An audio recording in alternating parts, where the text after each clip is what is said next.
43. Just been thinking through this a lot, especially as I've been reading back over and over again. A little homework assignment, examine the intent of Joseph, at least the rest that we know. And I've kind of flipped, flopped back and forth, going through the story over and over. And I can't tell you, God is in charge. He's in charge. His ways are not our ways. His thoughts are not our thoughts. Right. And we have to trust him. And I really believe that Joseph, I know, he's been used of the Lord. We actually got down to that 30th verse. So we want to kind of transition, refresh our minds as we get into the discussion, examining the scripture that God has given us. Someone go ahead and read 28 through 30.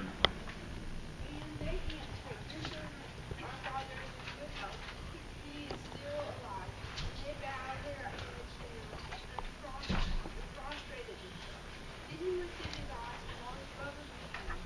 His mother turned and said, "Is this your younger brother of whom you spoke to me?" And he said, "God be gracious to you, my son." Now his heart yearned for his brother. The ability of Joseph stopped his knees. And he went to his chamber and suffered. We talked about this extensively on last time. The brothers have taken a long time to get from the homeland back to Egypt because Jacob wouldn't let them go with Benjamin. So they're finally back here, and they are concerned about the money that was put in their sacks. They're dealing with that process. They finally meet Joseph, and Joseph is overwhelmed because he asked again, "How's your dad? Is he still alive?" It's very important. Secondly, this is Benjamin. And notice as we read that 30th verse, now his heart did work. What? Yearn for his brother. Yearn for his brothers, or his brother. So Joseph made haste and sought somewhere to do what? To weep. And he went into his chamber and wept there. Someone explain, what do you think is going on at this point? He yearned for his brother on Monday. He was so he was overtaken with joy that his full brother was before him. Okay. And he did not want them yet to know who he was. Okay. So he went to his chamber to weep. All right. And he loves his brother so. And he inquired about his father. You know, he wanted to know if he was, still alive. So he asked about the father. But, and I just love this story. Down. I think the whole premise of this, I've been thinking about it, is that he wanted to make sure that the brothers would not do the same things to Benjamin that they did to him. So all the questions, where's your brother at? Bring him here, and all this stuff. I think it was to make sure that Benjamin would be okay in this environment, that his brothers had really changed. And so when he saw him, he saw himself and how innocent he was, or however innocent he was, and whatever. And so when he saw Benjamin, all those memories came back, and he was hoping that the same thing wouldn't happen to his brothers. He wanted to just take him out of that environment, whatever was happening, and keep him safe with him. All right. Hold on.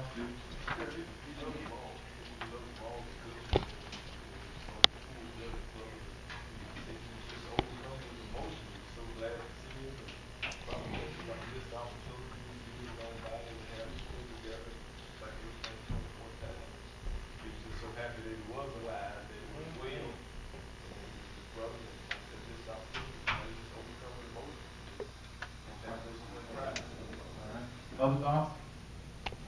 Joseph always had a heart for us.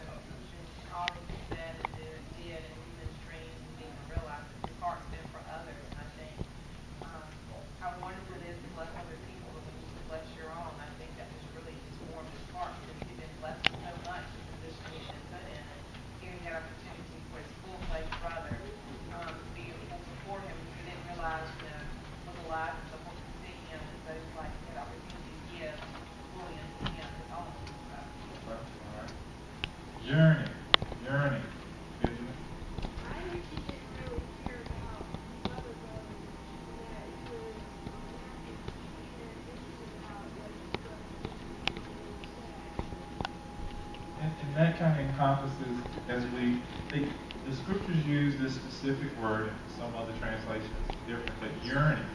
What does that mean, yearn, to yearn? A closeness. He was closer to Joseph, to Benjamin. He was, and it presents a lot of issues and problems. The question is, he's been in this leadership position as Pharaoh's second-hand man for how long? 22 years. It's been 25 plus around that since he left home. But he's been in a place of authority for how long? At least 7 years, okay? Because they had to get there. And it beckons, there's some problems in here. Why hadn't he reached out before? And the first answer could be, well, he thought they were all dead, or Benjamin was dead. But there's a lot of problematic things. And we have to go back into our discussion many months ago. I think Joseph, in his mind, had shut down that part of his life. And some of you who are very emotional and reach out, you may not understand, but there are some of us that have the ability to leave a position in life and just cut it off. And everybody doesn't have that. Everybody doesn't have it. I've been in some very close situations when I was in the military and spent, tons of time with people. But when I left that, and maybe that's a psychological issue with myself, that was over and done with. And I think Joseph has come to the point he had cut everything. And now when God brought his brothers back to him, he's having to deal with that which he cut off. You ever had to deal with that? Some of you have moved on. Maybe you had a relationship of the past that was over, and you were okay as long as you weren't confronted with it. But all of a sudden, that person came across your path 20 years later, and all of a sudden, you lost your voice.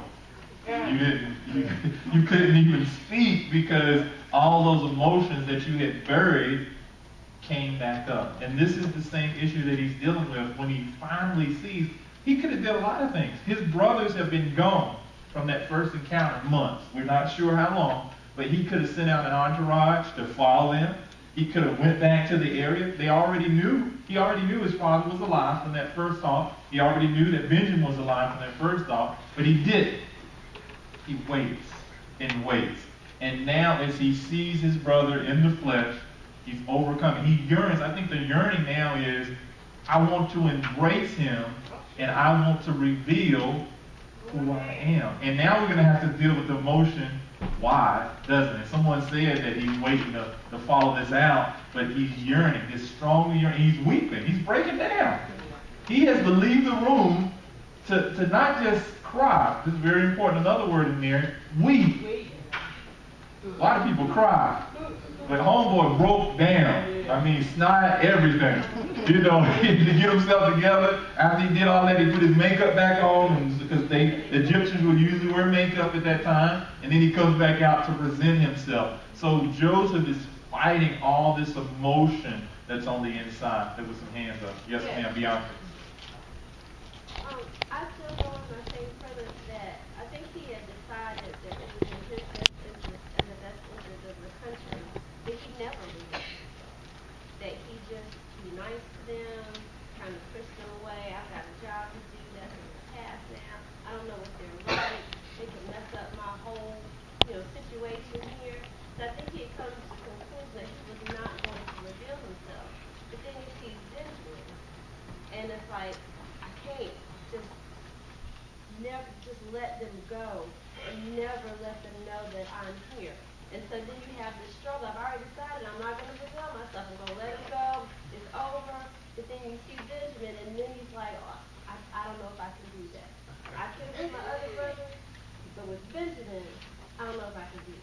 All right, so he's still, and this is the issue. I told you, when does he get the revelation of the prophecy? And I don't believe he's got, according to the scriptures, he's got that revelation yet. He's still struggling. He's still struggling with Joseph, but God is working it out. Yes, ma'am.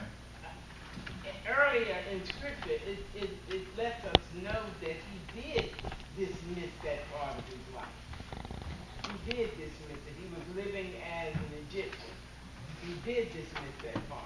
I think about those mothers that have given up their children when at birth, and years later, the child discovers who the real mother is and how those emotions must flow for the mother and the child.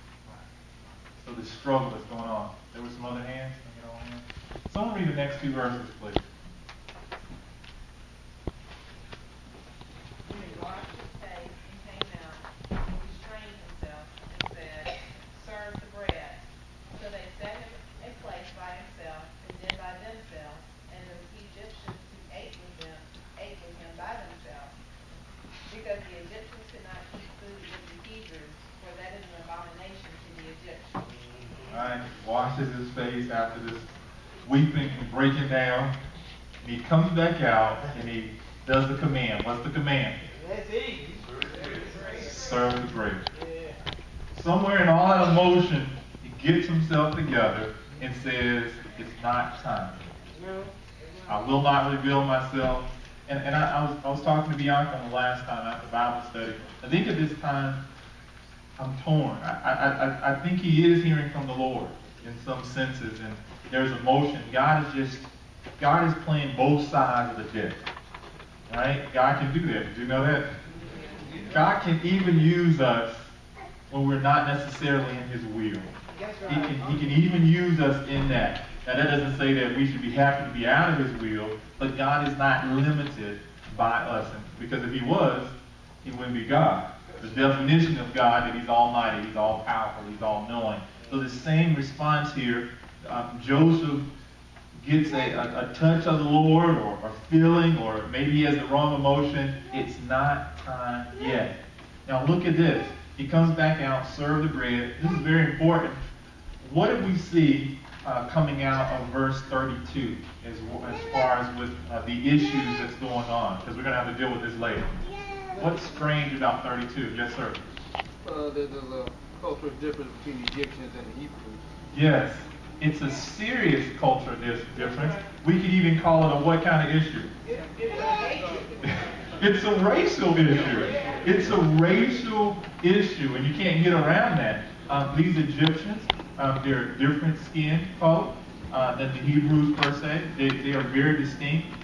Joseph is elevated to this point, and that strikes too, because I guess with all the makeup and stuff, he blended in very well. However they did it, that sometimes they would wear hair pieces. He just blended in very well in this environment. But there's still a racial issue that had been put aside because Joseph had the voice of God, and he was able to discern what to do. But even now, imagine this: you are a Hebrew. You've been there so long in that society, they have accepted you as an Egyptian. But because you're caught up, you have to distance yourself from the Hebrews and eat at another table because the Egyptians don't like Hebrews. Or they're considered dirty. So his brothers are at one table and he's at another table and he's playing this picture. And oftentimes, just kind of sidetracking, how often have we gotten to that same issue? God has blessed us to be in a level of authority, but we have to separate us. And in essence, he should have been sitting at the other table, but he's still Joseph, the one that's in charge. You see all the mixed emotions that's going on? He's having to deal with so many levels at this point. What do? God is still in charge. There were some hands. Yes, sir. And not only was it a racial, but wasn't it also educational? Because the Egyptians were learned people, and so everyone else was beneath them as far as technology at that time. They were, but at the same time, the Hebrews, they were very intelligent just because of where they came from. It was just, race issues will always be with us, and I don't want to get it, but it will. It will always be as long as there is difference. I've told you, some black folks get upset with black folks. If you light skin or you dark skin, you get into that issue. I was talking to a young man the other day. He was real dark skinned, and I made the statement. I said, I'm more accepted than you. He said, what? I said, because I'm light skinned. Why did I say that? And we got into this, and I just did that, can of worm, but we can understand that. As long as there are difference between people, there will be racial issues just by the color. And I wanted to pull this out definitely in here Joseph is dealing and having to carry all of this, but he still plays out the game. Very important. Serrano. You understand the office he's in, he deals with all different kind of people. That's right. He was open with everything that came across that one of Biden's food. So he knows where he's come from. Now, when he took office, when he was accepted by the Pharaohs as number 2 man of the nation, right there and then, Pastor, he didn't have time to say, well, okay, I'm going to be different than everybody. He is not different. He is considered an Egyptian. Only when he sees his brothers now, he wants to come back to the fold. But beforehand, all he was an official of the Pharaoh who had power to deal with other people. And I guess he was the only one that could do that. Because he had the money back, didn't he? What makes him an Egyptian? I just want to sidetrack before we get to the other hand. What makes him an Egyptian at this point? His authority. Pharaoh said he was an Egyptian, but there's something very significant that we're going to have to deal with later. What else? It's his wife. His wife. He married Yeah, he the did. chief priest He did. Egyptian lady.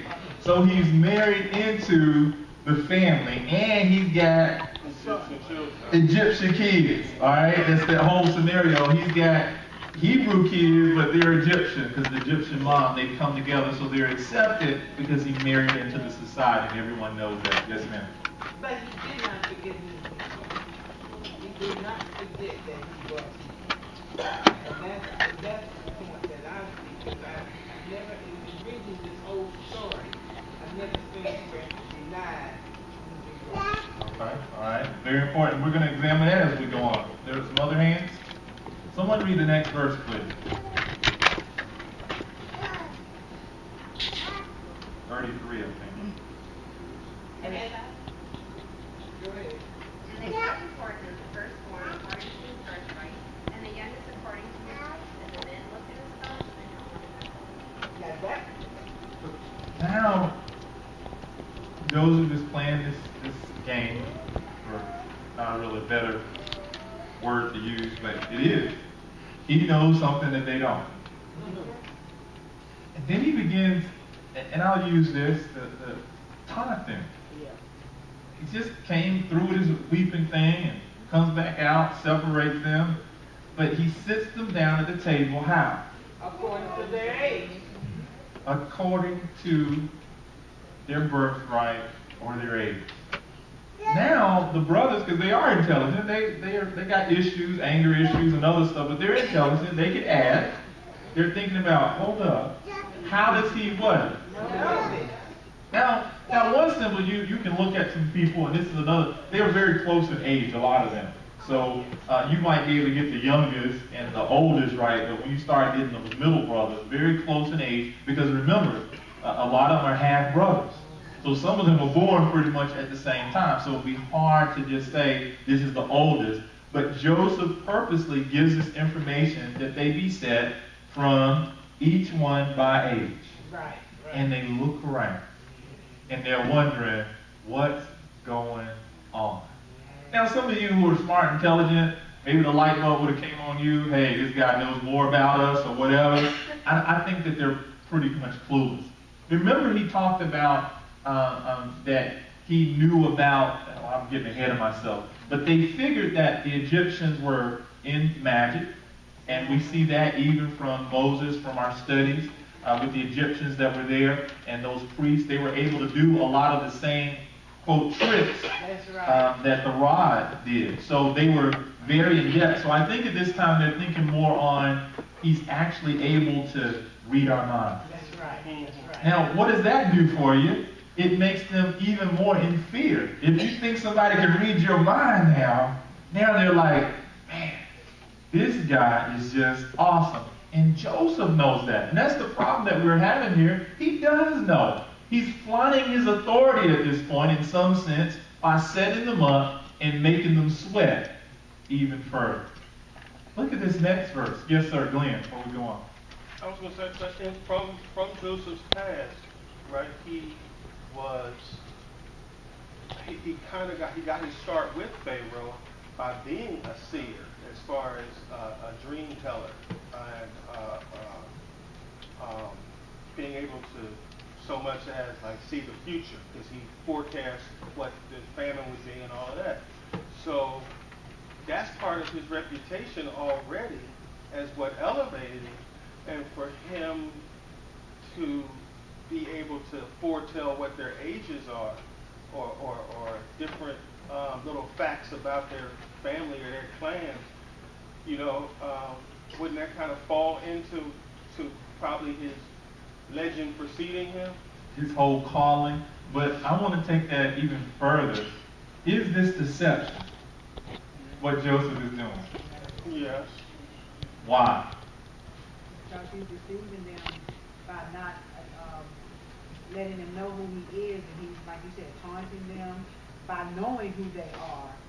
So it's deception. What's his daddy's name? Jacob. the Which means deceiver. what? Israel. Spinster on the other side, if you look at Jacob, or deceiver. We do, and I fight through this, but I see so many traits of the past coming up. And all I can say is thank God for Jesus on our side. Because I think he's struggling from generational stuff that's passed down. He's very good at playing this, even though he's breaking down. Look at the energy that he's taking. He breaks down, he weeps, he washes his face, and he come on. And this is not a 2-month game he's been playing. This is going upwards of a year or even plus that he continues on. He's very patient. These are the type of people you don't want to mess with. People that just blow up and go crazy, you can deal with them. But folks that smile at you Come on now. and think about how to get you, they're the folks you need to worry about. Because they spend a lot of time thinking how they can make you suffer. And those folks are hard to get around, okay? I hope none of y'all are like that, okay? But we see Joseph here, he's very, and I just put this in quotation again, manipulative. He's thinking about his brother's personalities, trying to figure out a lot of things, and very patient and waiting for this whole story to fall out. Yes, ma'am? It seems like every time he breaks down and cries, it's like it makes him want to do even more because he comes back with something else. It does. It's like he gets revelation after the tears. And he does. This story just continues on. There was some other hands. Yes, ma'am? It's like, well, not to just think that Jacob, he deceiver, that's his descendant, that's who he is, that's a part of his life that's been passed down to him. But even in this entire thing, he's a Hebrew, he married an Egyptian woman, he's still pretending, not intentionally, but that's what he's doing, to be an Egyptian. So the whole way long, this has actually been deception that was actually used in his favor, so to speak. He wasn't trying to deceive anybody. That's who he was. Mhm. Good point. But it just sort of fell in there, and now it's just tearing out. And when he sees his brothers, his heart opens up. He has to deal with these emotions. He's like, okay, let me get this together. I still got to play this role. This is the job I've been given. This is what I have to do. I still have to put this face back up. That's just like pretending that everything is okay on the outside, but in the inside, you're torn apart. He still has to play this role. That's still the job that he's been given. And it just so happened that he's actually good at it. All right, Mr. Wilson. But it was just like I mentioned last week. He is getting as much as he can get while he can get it, as far as his revenge is. And like you just said, when he went back and had that hard cry and did whatever, there was nothing but a rejuice. Which means I've been juiced up again, let me think of what else I can do. And he started, it seemed like all over again. And like you said, it wasn't a short process. This is something that has been just, thought out, from time he sent them away the first time, so they came back, then he's, dealing with their minds and everything now. It's just, to me, it's just, like you said, it's an ongoing thing, and he's getting as much out of it as he, Yes, ma'am. I see Joseph's heart. And he's not doing anything that's gonna hurt them. Okay. He wants to see his father. He's seen his younger brother. He wants to see his father. Then it will all come together, and he's gonna make it, make it beneficial for them. But now, we see in the next verse, it looks like he's showing a difference. Okay. But he has a reason. Go ahead and read that next verse. Now we want to put that on the pen. She said that he's not trying or hurting his brothers, right? No, he's not. All right. He's not Playing the Someone game, read so the next what? No, verse. he's not. Then he took servants to them from before to him. But Benjamin's servants was 5 times as much as any of theirs. So they drank and they were merry with him. He set up the table by way of his servants, youngest to oldest. Then he takes it another level. That's right. Big men sitting at the table, and younger man sitting at the table. He gives Benjamin, the youngest, what? 5 times Five times as as much. much. And I understand it. Why is that? I understand it because he knows that Benjamin has been back there with his father in a famine. He doesn't know how long it was since the last time he ate. Serena. Payback, master. Payback, how? Well, you know, you feed the youngest one, because he's of your line. You feed him. You go take care of your own. But them other scoundrels that sold you to the Egyptians, well, what you gonna do then? I mean, just a little bit? You open up the mouth and say, something wrong, and I'll take care of it. That's 5 times. Payback. That's 5 times for Look, the Pastor, kill. I spent 29 years in the military. When I became a first sergeant, and I seen one soldier that I felt there was something wrong with him, you don't deserve to be in the sergeant, I worked on it. And before you know it, canceled Christmas. He was home before Christmas. Out the army. Check that out. For some odd reason, but they bring themselves in. That's the way it's still my business. But as soon as I came out here in the civilian world, you don't know who's stabbing in your back. You got to walk around with a can of alcohol and rub yourself every day, spray something to clean those wounds out. But back in there, when I was in charge, I know how to do things. I'm getting a little hot in here. I gotta watch out for y'all. I make sure y'all stay. You just spend all the time about things. Benjamin will work on way back. I think he was trying to get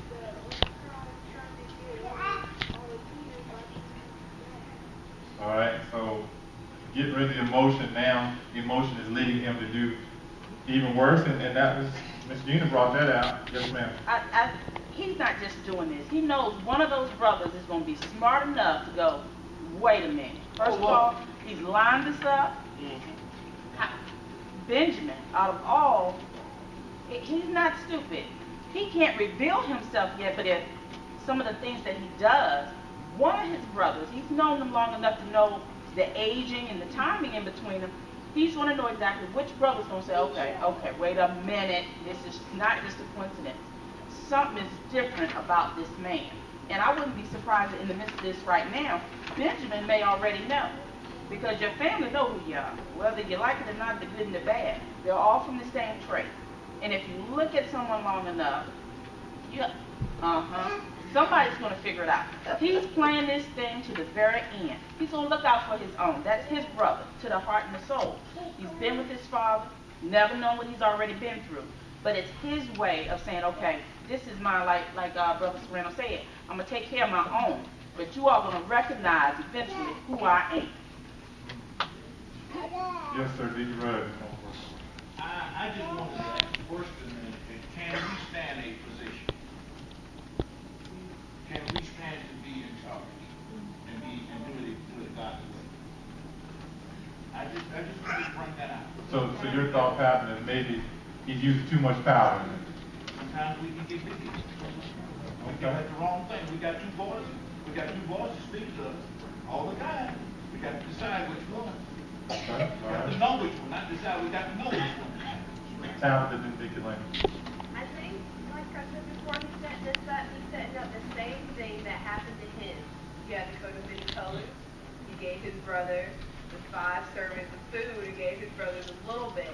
And as we go on, you'll see that he gives them a chance to sell out his brother, and he wants to see what's going to happen, if the same thing is going to happen over again. So I think he really thought this through. Okay, how can I get it so that they get the same animosity towards my brother that they had towards me, and we'll see if they've grown up and changed, or if they're still the same people, and I can just put them all in jail. Right. Now, the food, I heard that up. I don't want the picture out that they were scantily fed. Notice that last part of that scripture. They was. They drank and be married. They had enough, okay? Yeah. Benjamin just had 5 times. He had 5 servants or whatever. But the first servant was enough. It was enough to be happy about and, you know, to get a little loose. Okay, I want to put that, but Benjamin got 5 times. Probably didn't even need it. He didn't probably eat all of that, but 5 times more. That's key. There were some hands and the.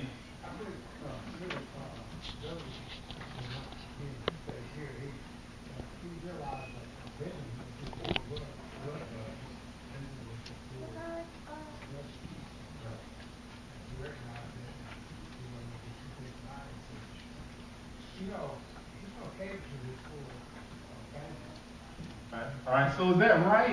And I know we're talking a little bit about that as we go. He talked about the full brothers. Benjamin is the full brother, but to give him more, is that, I mean, some of y'all, if you're honest, y'all sitting there like all y'all full-blooded. I ain't looking, I'm just looking at everybody, all right? And we got to ask ourselves that is this right, though, to treat Benjamin different than all the others? They're still brothers, right? Right? They're still brothers. They're already having to deal with the racial issue of Egyptian and Hebrew. And now he's actually setting up distinction. Isn't that what we dealt with his daddy? That same thing, setting up distinctions within the family. This generational, he's been taught, hey, to separate, and maybe it's all tied back to Rachel. We don't really understand at this point, but we see the same traits coming up again. And maybe God, He's allowing this to come so everybody can deal with all their issues at one time. And this is a struggle in all of us. Stuff that we said we would never do. Stuff that we said you never let it happen again. If you're not careful, you'll find yourself in a place of authority letting the same thing playing out. And he's looking a lot like his daddy right now. Yes, ma'am. And it's human nature. It's human nature. That, I mean, and it happens. I'm not saying that it's right, but it happens. You know, when Jesus came, he came to his own first. And they received him now. So some things just come, for us, it comes natural. I mean, you know, it's the same thing about hiring. When you have 2 applicants, both with similar abilities, one white, one black. If it's a black man hired, 9 times out of 10, he's going to hire the black man. If it's a white man hired, he's going to hire the white person. You know, it's just human nature. There was some hands, we work back and we come back to Reno. I was thinking that along those lines, when he set those brothers up, you know, by birthright, it was customary in the Egyptians and Hebrews to serve the elders first. Okay. So when he did that, it seems to me he was trying to set them up, maybe for the elders to say, you know, hold on, you don't serve him before you serve us.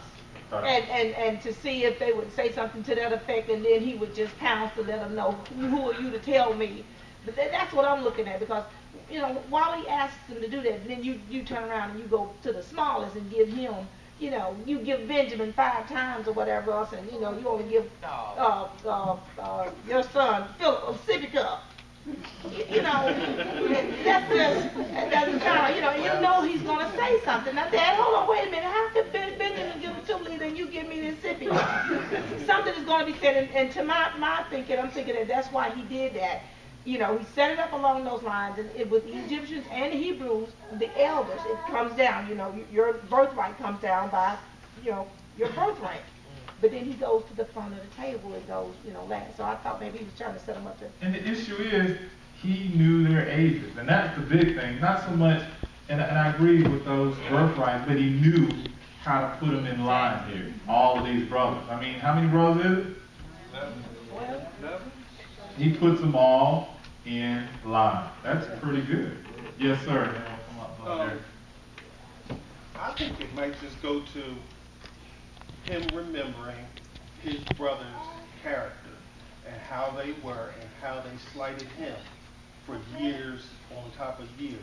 And him thinking, okay, Benjamin, here he is, younger than I was, so I know he's gotten the short end of the stick forever. So now he gets treated like a king in front of these guys, and they can't say a word about it. All they can do is sit there and look stupid because they can't say anything to Joseph about it. It's his food. He can treat him as he can give him 10 times as much if you feel like it. All right. Right. And that's a key too. But when he was back with his daddy, who got the short end of the stick? And who's getting the short end of the stick now? His brothers got it. That's why they didn't like him. Joseph is the one who got the nice coat. Joseph is the one who got the nice clothes. Joseph is the one who got the nice food. He was, and we see the same thing playing out. Very important. But I think there is some spike coming up. Mother Harrison.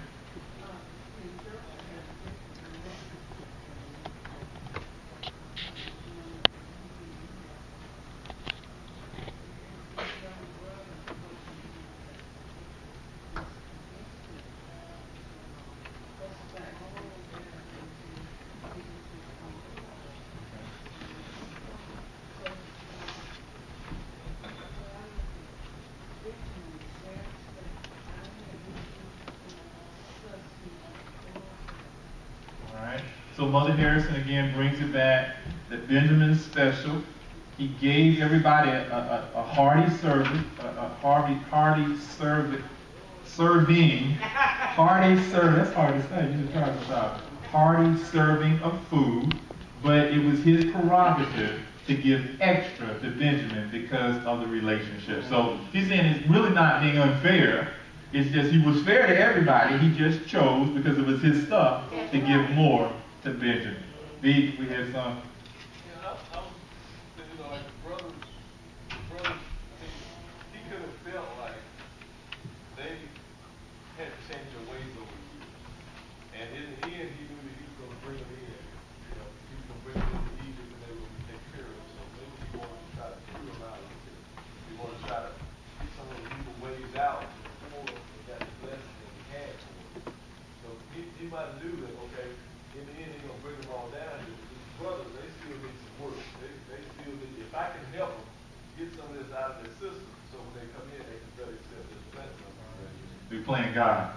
Well, I mean, he's always the burden from these other week. Okay. However you want to put that. If they, if he saw that they wasn't where they need to be, and he can help them try to get to where they need to be, the strong that are in front of the weak, he's stronger than they are. All right.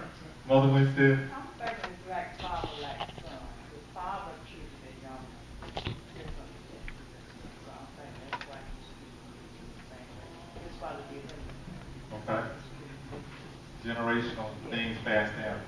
Remember? I see Joseph and his brother Benjamin, full brothers, same mother, same father. But they had been separated for quite some time. Yeah. As an older brother, Joseph wasn't there to take him to the ice cream truck. He wasn't there to put him on his first bicycle. A lot of things in his life that older brother should have been doing for the younger brother, he missed out on that.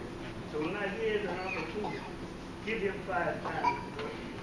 That's right. Y'all so nice. Sister Gina. I might be thinking outside the box. I was looking at it also, even though Benjamin might be his blood, his own brother, okay, but also he was too young to have anything to do with the conception of them giving him away. So he had no reason to have any animosity against Benjamin because Benjamin wasn't a part of the treachery, them doing what they did to him.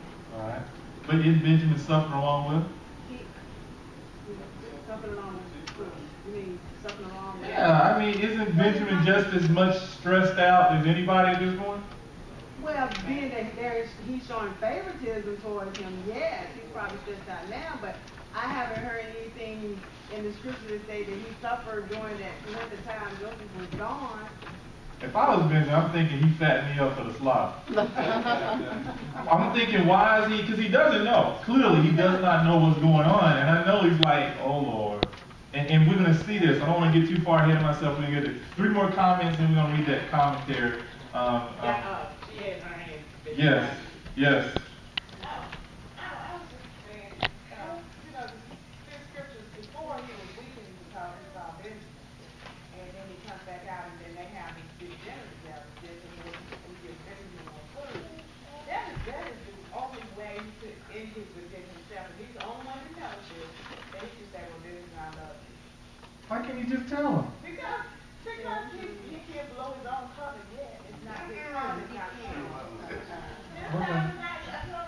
All right, can't blow his cover. All right, Minister Jones. Yes, ma'am. His brothers don't have a clue to who he is. And we're gonna see further down in this message. They did not have a clue to who he was. Deacon Rudd and then Andy read the commentary and then make your. Well, I'm just going to give you 5 times more than the others. I look at myself and with the children that I have, and when Christmas time comes, I cannot separate my children.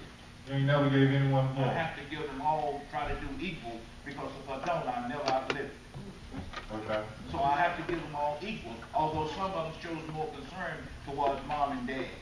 So we just talking. Nobody else is here. Because some of them show more concern. It is in the back of your mind, though, if you could, you want to somehow bless the ones that show you more concern. And your wife already left. I feel that I'm bringing them up to the level that they can see their own self. They look in the mirror, they see themselves. Or they have not come up to the level, but they look around and say, well, I see that dad and mom gave me the same as they did the rest of them. And I know I have been kind of slack. Cookouts, I wouldn't come. I'd say I'm coming, I wouldn't come and bring the sodas or the whatever. But yet they went right on. But here Christmas time come and here we just open up the gifts and we got the same rest. I do this from my heart, give them like a mirror to look at. Okay, all right. To see how they need to come up. Although, you know, it's in the back of my mind, I shouldn't give you nothing. So you're being a good Christian, yeah. But what about the child that tends to you? What about the one that watches your back? And then Christmas time comes, he looking around or she looking around, they got the same thing. They're like, hold up, I've been there for you. I helped you with your garden. I put gas in your car. I gave you, look at the present I gave you, and you gonna give me the same thing? Read the commentary, please. His brothers bowed down before him in fulfillment of his dream, 37 and 7. He was overcome with emotion as he asked for the family and met Benjamin. At the banquet, he ate by himself. The 11 brothers were served separately, and the Egyptians likewise ate by themselves. The astonishment of the brothers was caused by their being seated according to their ages. How could anyone in Egypt know the order of birth? Special favor was shown to Benjamin, Joseph's own full throat. That's right. Amen. Deacon Lynch. That's why I was saying, to the best of us being Christian, to the best Christian, I really pray, I really shout. When it comes to a half brother or a half sister, you're a full brother. You're going to get more respect somewhere. You probably try to keep it away from it. But we try to do it all good from all Christmas. But you let the family be divided up if there's a half in there and there's a full brother or full sister. It's going to show more. Okay, all right. So I mean, that's in us. I just like, if I'm on there and you're Woods, you're going to recognize your family also, then you would become mine. Now, we can be Christian, but your family's going to convert. All right, I mean, that's the way when it gets on down to brothers and sisters. And sometimes there's a lot of mix up in that when you got some hags in there. Full brothers, full sisters, they'll show up. All right, Brother Matthew.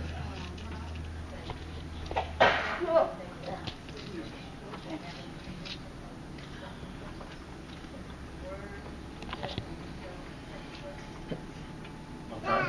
All right, and Mother Mason brings out this respect the person. And that's why I'm dealing with these issues, because we see sin. We do. We see it. This is before Jesus, the change on the inside. They're doing the best they can, I believe, and God is superseding them.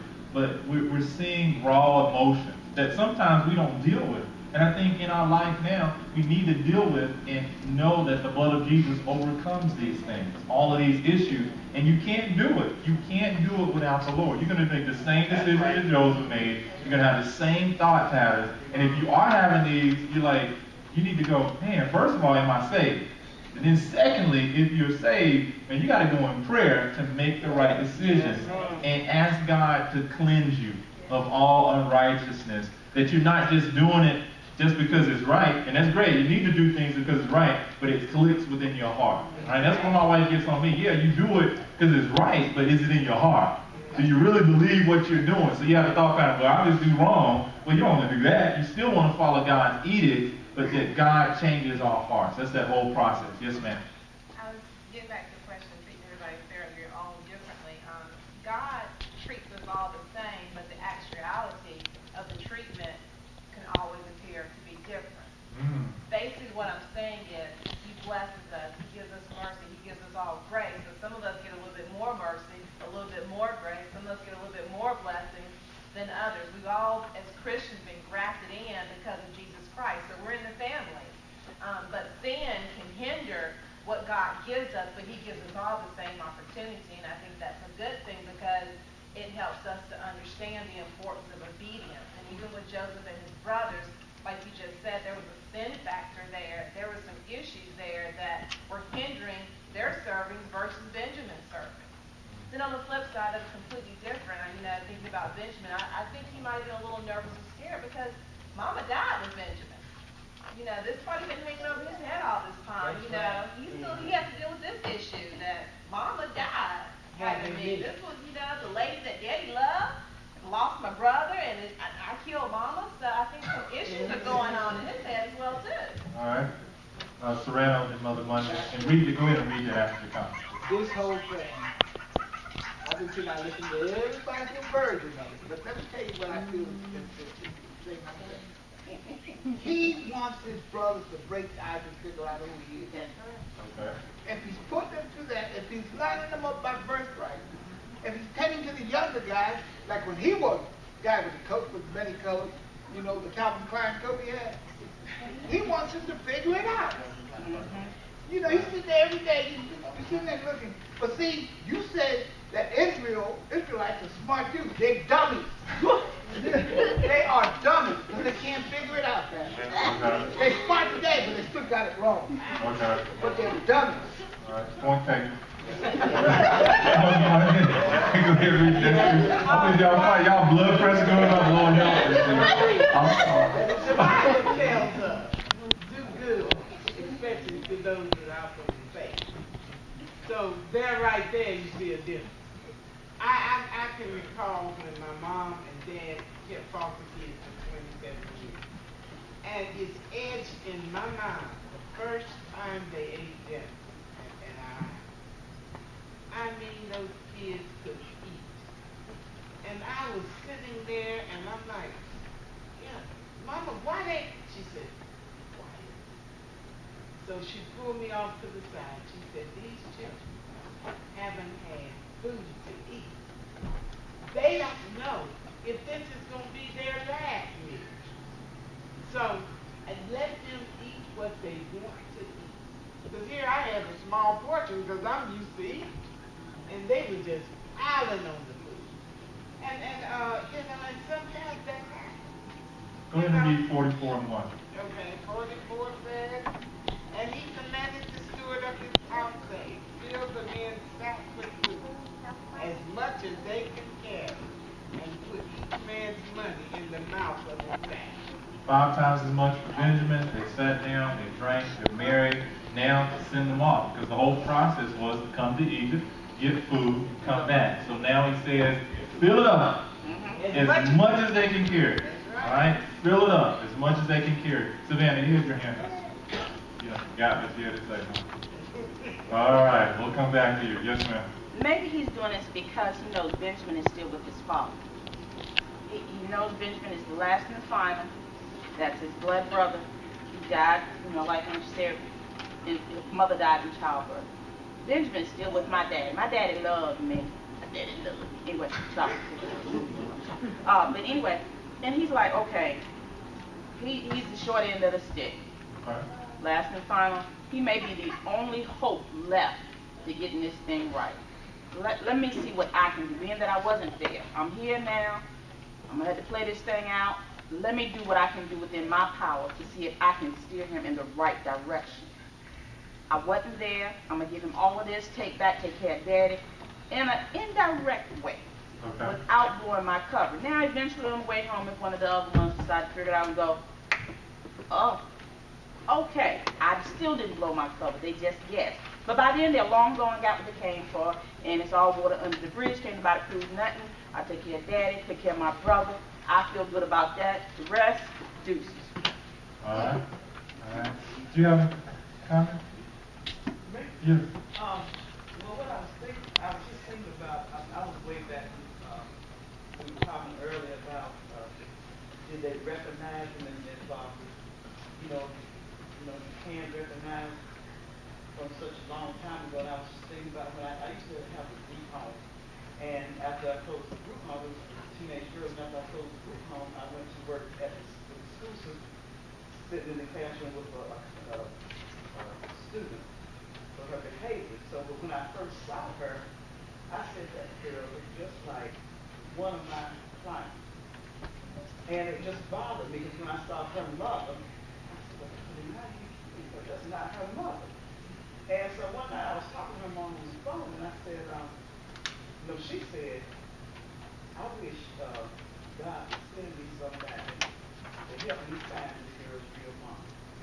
Because she thinks I just don't want her to know her real mom. But the only thing I know is that she lives in High Point. Her name is Vivian, and she got a sister named the girl that I used to keep. And I said, I knew they had to be some kin. So I told her, if you want to just take her to High Point, I have to find mom that's real mom. And so, make a long story short, we went everywhere, all down places I knew her mom was. Now this baby was taken from her when she was 3 months old. She was 14 now. And the mom and the grandmother had the same name, Vivian. So they kept leading me to the grandmother. Like everywhere I asked, they said she got Vivian got this long pretty gray hair. No, she don't have gray hair. And whatever. Anyway, we went to the grandmother, and we went to her apartment complex, and we told a manager the story. She hadn't seen her since 3 months old. And so the manager said, I'm gonna call her down here. I'm just telling her I got something down here for her to pick up. I don't want to tell her who's down here to see her. And so she told the girl to hide. And when the grandmother came in, the girl stepped out, and immediately she said, Jerry. After not seeing her, but after 14 years. Yeah, she knew her.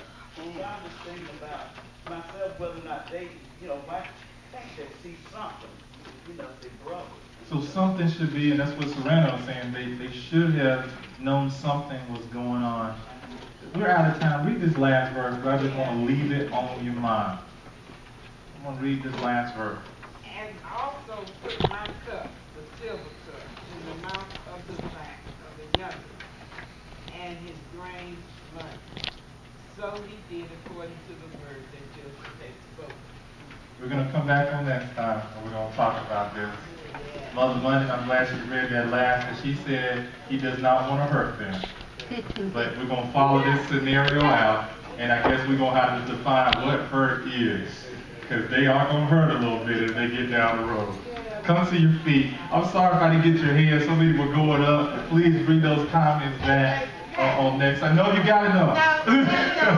Yes, ma'am. Let's remember now, God is in control of this. Amen. Come to your feet.